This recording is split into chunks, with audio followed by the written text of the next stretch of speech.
ಏ ತಮ್ಮ ಸಾಲಿಗೆ ಹೋಗ್ತಿ ಎಷ್ಟನೇ ಇದ್ದಿ ಹಾಂ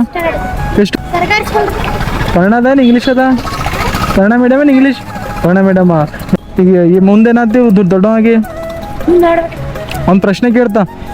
ಆ ಪ್ರಶ್ನೆಗೆ ಉತ್ತರ ಕೊಟ್ಟಿಲ್ಲ ನಿನಗೆ 2 ನೋಟ್ಬುಕ್ ಕೊಡ್ತಾ ಗಿಫ್ಟ್ ಪ್ರಶ್ನೆ ಕೇಳಲಿ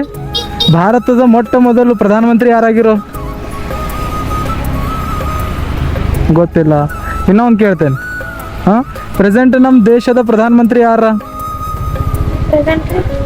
ಈಗ ಸದ್ಯ ನೆನ್ಪು ಬರ್ಲಾಗ್ಯದ ಅಂದರೆ ಭಾರತ ಪ್ರಧಾನಮಂತ್ರಿ ಗೊತ್ತಿಲ್ಲ ನಿನಗೆ ಕೇಳಿಲ್ಲ ಏನಲ್ಲಿ ಬಿ ಏನು ಹೆಸರು ಹಾಂ ಗುಡ್ ಕಂಗ್ರ್ಯಾಚುಲೇಷನ್ ಗೆದ್ದು ನೋಡು ನೀನು ಹಾಂ ನೋಡ್ಬೇಕು ಹಾಂ ಇದು ಗಿಫ್ಟ್ ನಿಂದು ಪ್ರಶ್ನೆಗೆ ನೀ ಕರೆಕ್ಟ್ ಉತ್ತರ ಕೊಟ್ಟಿಲ್ಲ ಫುಲ್ ಖುಷಿ ಏನು ಹೆಸರು ನಿಂದು ಅಯಾನ್ ಓಕೆ ಬಾಯ್ ಅಯಾನ್